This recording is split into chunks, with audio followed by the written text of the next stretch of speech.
la VDI, c'est que l'ensemble en fait de vos PC sont virtualisés dans le data center de Bretagne Télécom.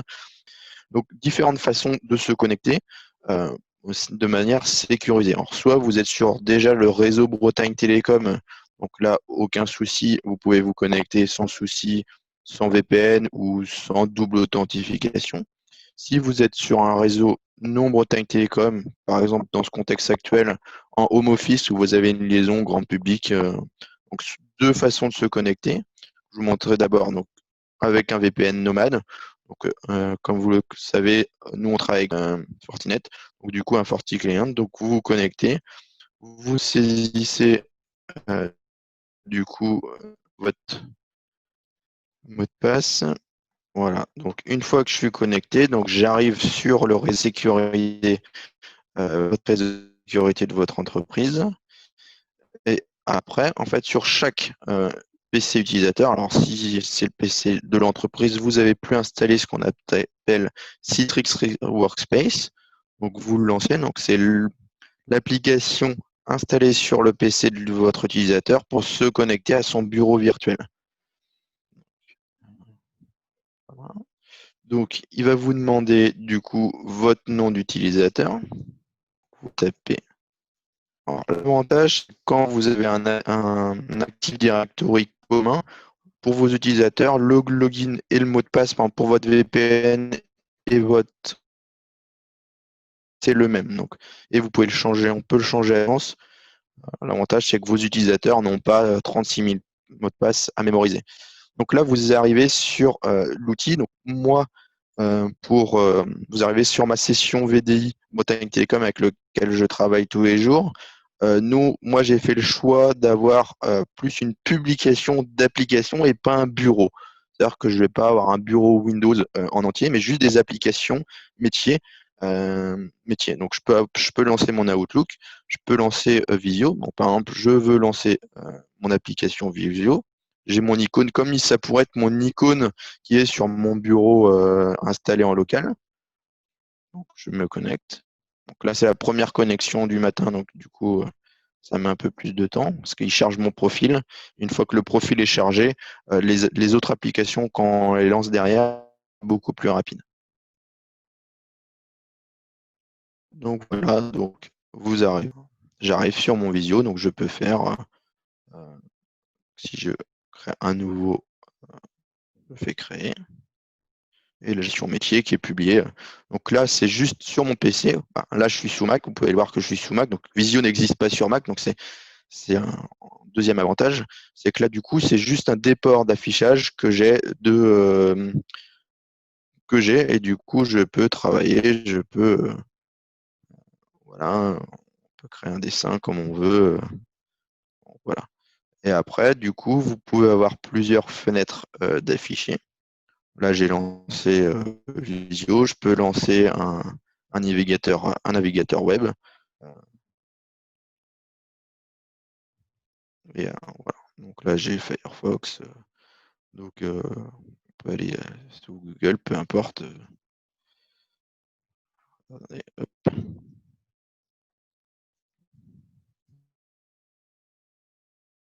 Voilà. Donc, vous avez en fait ici, en fait, j'ai comme si j'avais un PC, mais sauf que du coup, le PC n'est pas chez moi, mais est dans le data center de Bretagne Télécom. Donc, et c'est très simple, du coup, d'ici, en fait, de publier les applications métiers que vous avez besoin. Donc là, c'est ma page de raccourci. Mais ici, si vous faites plus, j'ai en fait le catalogue de toutes les applications que mon admin système m'a donné accès. Donc, par exemple, voilà, il m'a donné accès à toute la suite euh, Microsoft avec Visio, Teams, Access, et j'ai toutes les applications qu'on peut avoir. Voilà. Moi, j'en ai beaucoup parce que pour faire des tests, mais vous pouvez donner les applications que vous voulez. Donc ça, c'est la première moyen de se connecter. Euh, donc je ne sais pas si sur... Voilà, donc, je vais fermer. Hop. Là, je ferme mon application comme on pouvait la fermer sur une autre. Je ferme mon visio. Voilà, donc ça, c'est la première connexion. Vous avez aussi moyen de vous connecter à travers une page web. Par exemple, si vos salariés dans ce mode de confinement n'a pas forcément de PC portable pro, il peut se connecter à partir de son PC portable avec juste une URL. Il tape l'URL qu'on vous communique. Il arrive sur cette page web. Il rentre son login, son mot de passe. Vu que c'est son PC perso, vous ne lui avez pas forcément installé du coup son VPN nomade, eh ben, il y a un système de double authentification où vous recevez, alors soit vous installez l'application sur un téléphone mobile, ou soit vous recevez par SMS le code. Donc c'est un code qui change toutes les 30 secondes. Donc là, moi j'ai lancé mon application sur mon mobile en parallèle. Je tape le code qui m'est communiqué, je fais connexion. Donc là, tu viens Là, de te comme connecter. on était tout à l'heure, en fait, du coup, on était du coup sur, voilà, on publie les applications à partir d'un, plus pour ceux qui ont un PC portable qui est déjà préformaté ou vous avez installé Citrix Receiver avec votre VPN. Là, si vous êtes sur un PC perso, voilà, vous tapez l'URL et du coup, vous arrivez sur cette page où du coup, vous avez, comme tout à l'heure, vous voyez vos applications que votre administrateur vous a donné accès. Donc, Google Chrome, Bloc-Notes, par exemple. Si je veux lancer Bloc-Notes, ça va m'ouvrir mon Bloc-Notes dans une page.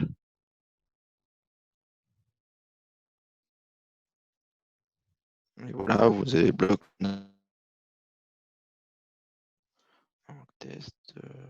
Voilà, donc vous tapez ce que vous voulez. Vous avez accès. Donc, vous quittez. Ou sinon, du coup, votre administrateur vous a donné un accès à un bureau total. Donc, si je clique dessus,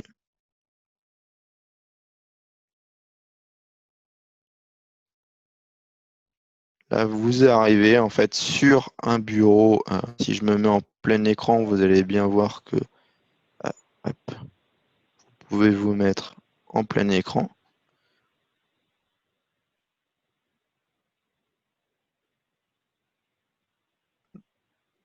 Donc là, vous voyez, en fait, je suis sur un environnement Windows classique, comme si vous étiez sur votre PC.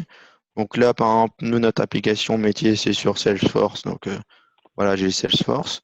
Vous pouvez avoir, quand vous allez sur le menu démarrer, vous avez comme si vous étiez sur un PC chez vous. Et du coup, et l'avantage, comme disait Reda tout à l'heure, si je fais un test de débit, par exemple, vu que le PC virtuel est dans le data center, en fait, vous avez full débit que nous, on vous donne. En fonction de l'offre qu'on vous donne, on bride plus ou moins, mais vous avez des débits qui sont importants. On peut le voir ici. Hein. On va lancer un des groupes tests pour voir le débit. Et, donc là, par exemple, je peux ouvrir vous avez vos répertoires. Voilà, on a l'impression d'être sur un PC classique. Créer Voilà. un nouveau fichier. Au niveau des applications que l'administrateur peut mettre à disposition, il y a un catalogue spécifique que l'on propose. Comment ça se passe? Nous, en fait, vous avez les droits. En fait, vous mettez les applications que vous voulez. Ça peut être des applications classiques comme Office, Teams, toutes ces choses-là. Après, vous pouvez installer vos applications métiers que vous avez, je sais pas, un Sage, un CRM métier, peu importe. Après, voilà, vous pouvez pousser les applications que vous voulez. Et je vais vous montrer, je vais créer là-dessus, mais quand vous arrivez sur cette page d'ici, là, c'est forcément, en fait, ici, des applications publiées, mais vous pouvez aussi pousser des applications locales pour utiliser votre navigateur local. Vous pouvez lancer, euh, un- avoir un raccourci, par exemple Chrome, vers votre CRM. Donc, ça, par exemple, nous, notre CRM, c'est Salesforce. Je peux mettre un lien Salesforce et quand vous cliquez dessus, ça lance directement Salesforce. Donc, vous pouvez pousser vos applications, même SaaS, dans l'icône. Comme ça, l'utilisateur, il n'a pas à se poser la question sur quelle URL aller chercher son CRM. Il a directement l'icône qu'il veut. Donc, si je reviens au test de tout à l'heure, là, je peux lancer le test. Vous allez voir que du coup, on a des débits qui sont assez importants. Voilà, on n'est plus vu qu'on est en plein cœur du data center, on a des débits très importants, comme si vous aviez une fibre quasiment 1 giga chez vous, quoi, et qui est Ouais, en partagée effet, avec les différents. il y a toujours souvent cette question de latence qui est souvent posée par les clients, à savoir si le débit est assez intéressant. Et puis là, on peut voir concrètement, vous le voyez en direct, on a quand même des débits assez impressionnants. Que ce soit en entrée ou en sortie. On peut voir la latence derrière qui va être affichée également. Sachant qu'il faut compter qu'un utilisateur qui utilise Citrix, en fait, tu utilises à peu près une session Citrix par utilisateur, utilise à peu près 200 kg par utilisateur. Donc voilà, il ne vous faut pas forcément une connexion importante chez vous pour avoir une fluidité dans les mots. Je ne sais pas si vous avez pu voir tout à l'heure, si je lance un bloc-notes, mais quand je tape mon mot, quand je tape sur le... Là, c'est pas forcément flagrant pour vous parce que moi, je suis déjà en Citrix, plus la visio, ça fait peut-être un ralentissement. Mais Ouais, dès que je il y a tape toujours un sur petit une lettre, ralentissement en vidéo. mais quand je tape sur une lettre de mon côté, la lettre s'affiche aussitôt comme si j'étais en local. Il n'y a pas de latence quand je tape. On pourrait sentir, certains, on peut avoir des freins là-dessus, ou quand on tape, ça saisit pas aussitôt. Là, j'ai vraiment l'impression d'être sur un PC en local, quoi. Et l'avantage, c'est que vous pouvez vous connecter de n'importe où et de n'importe quel PC.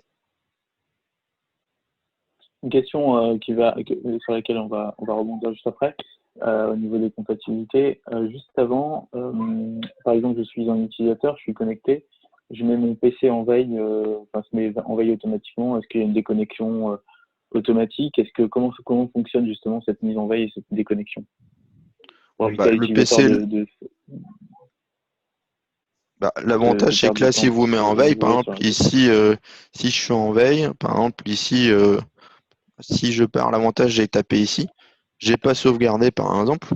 Donc, je ferme ma fenêtre, par exemple, ou je ferme, je fais, je sais pas, je me déconnecte, par exemple. Puis que vous êtes au bureau, le soir, vous partez de votre bureau, vous rentrez chez vous à la maison, et puis le soir, vous avez une petite tâche à faire après manger.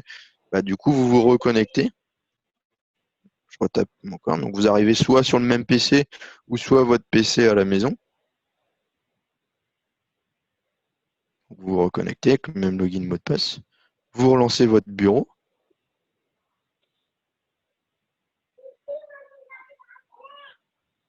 Et là, vous retrouvez votre bureau comme vous l'avez quitté. Donc, même par exemple, si j'éteins mon PC à plus de batterie, il s'éteint, c'est automatiquement, vous retrouvez votre bureau à l'identique que de n'importe quel PC que vous vous connectez, quoi. C'est l'avantage. Alors, on a une question sur la partie compatibilité, ce que vous avez dit tout à l'heure. Compatibilité avec macOS ou Linux, alors, est-ce que c'est possible? Là, comme vous pouvez le voir, je suis sous Mac, donc c'est compatible. La partie Citrix Receiver est compatible avec Mac, Linux, Windows. Il y a même les Chromebooks. Du coup, la partie web, à partir du moment où vous avez un navigateur web, c'est du HTML5. Donc, du coup, c'est compatible avec, peu importe, ça peut être aussi compatible avec un iPhone, avec une tablette Samsung, un iPad. Voilà, vous pouvez vous connecter de où vous voulez. Typique, par exemple, si vous êtes dans le métier du TP, par exemple, vous avez une tablette avec une SIM 4G. Voilà, vous avez besoin de consulter les plans, vous vous connectez en Citrix. Au lieu de télécharger des plans qui peuvent être volumineux en 4G qui seront impossibles, là, vous les visualisez dans votre environnement Citrix qui prend 200 kg à peu près. Donc, du coup, c'est fluide et vous pouvez regarder vos plans sans souci sur votre chantier en 4G, quoi. Alors, la question, c'était si on peut se connecter à un environnement Linux ou macOS. Non, aujourd'hui, c'est que publication de bureau Windows. Ouais, on ne peut pas publier un bureau. En effet, donc c'est comme Windows. Voilà. Question aussi, est-ce que c'est de la virtualisation d'appli ou du bureau, mais pas vraiment du VDI? La question en fait, c'est de savoir si on a sa propre VM. En fait, du coup, vous avez alors, il y a différentes choses. Vous avez du publication d'applications que je vous montrais au début, qui est un peu les applications ici où vous publiez vos applications. Vous avez la publication de bureau, où là c'est un peu, c'est sur ce qu'on appelle VDA en Citrix, c'est que sur le même serveur, vous avez X utilisateurs, donc là vous partagez.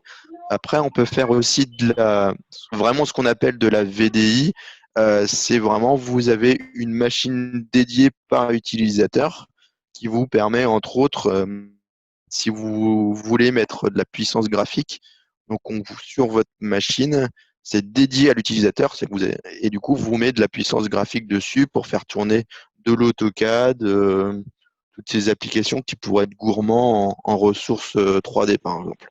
Ça, c'est possible. Donc, il y a trois modes, soit Donc on a application, des cartes soit bureau. GPU qui sont assez puissantes. Ouais. C'est ça. Ben, en fait, on a des cartes graphiques qui sont dans nos serveurs et du coup, on peut, comme en fait de la virtualisation, on a des CPU physiques, on va vous attribuer des vCPU.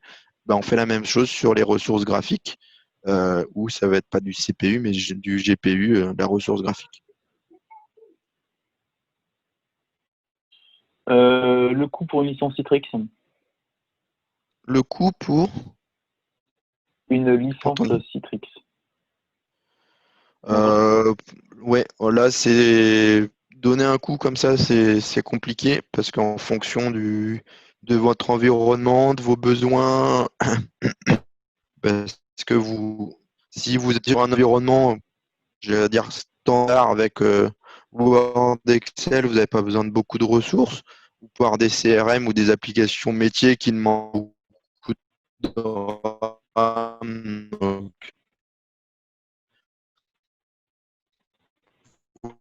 un prix comme ça, c'est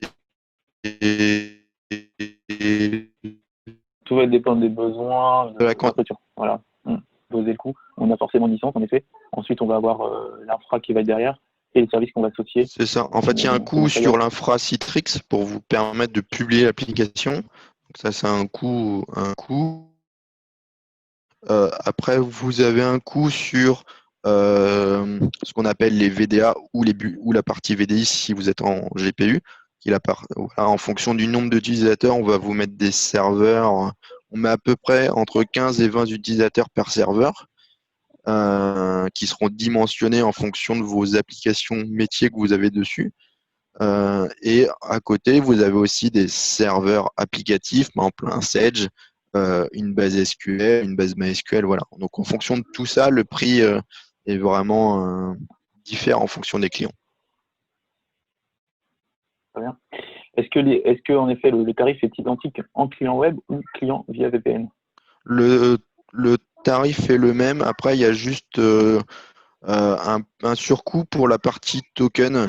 Ce que j'appelle token, c'est double autentif. Où du coup, il y a un coût pour tout, un coût qui est pas très onéreux pour tous les utilisateurs qui doivent se connecter de l'extérieur. Mais, euh, mais on l'attribue à chaque utilisateur. Par exemple, si vous avez 100 utilisateurs, vous avez que 10 personnes qui sont nomades. Il n'y a que ces 10 personnes-là qui peuvent se connecter de l'extérieur et qui ont le coût supplémentaire, mais qui est de quelques euros. Après, vous vous Très bien. connectez de la façon que vous voulez, hein, soit en web, soit en client lourd. Il n'y a pas de coût des différences. Ok. Alors, en VDI, peut-on provisionner uniquement des machines ou VM Windows ou aussi Linux? En VDI, donc on peut publier que des applications, on peut publier que des bureaux Windows, mais par contre, à côté, on peut avoir des applications métiers Linux, par exemple. Mais du coup, pour s'y connecter, en règle générale sur du Linux, c'est que soit il y a un client à Windows, ou c'est publié en web par interface web. Je sais pas si c'est ça la question, mais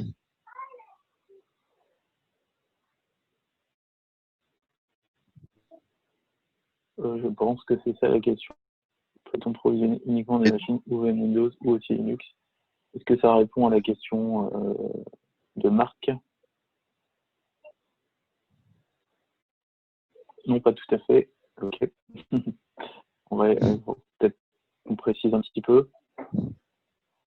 On va attendre que Marc précise la question peut-être. Peut-on provisionner uniquement des Est-ce que tu avais machines d'autres éléments?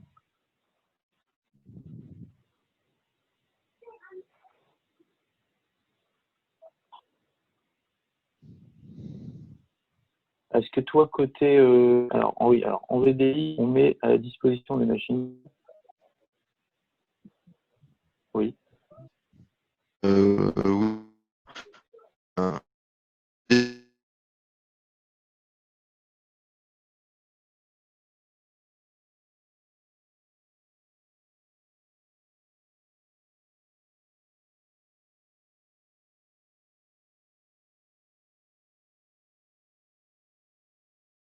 Pour le moment, c'est que du Windows.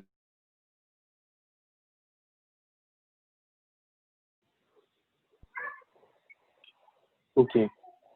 Au niveau démo, Johan, tu as fait le tour? Ou tu as d'autres... Pour moi, c'est tout, sauf si certaines personnes veulent des démos particulières, mais en tout cas, si certaines personnes veulent plus de démos ou choses comme ça, je contacte leur commercial et je leur ferai la démo sans souci plus dédiée pour eux. Oui, bien sûr.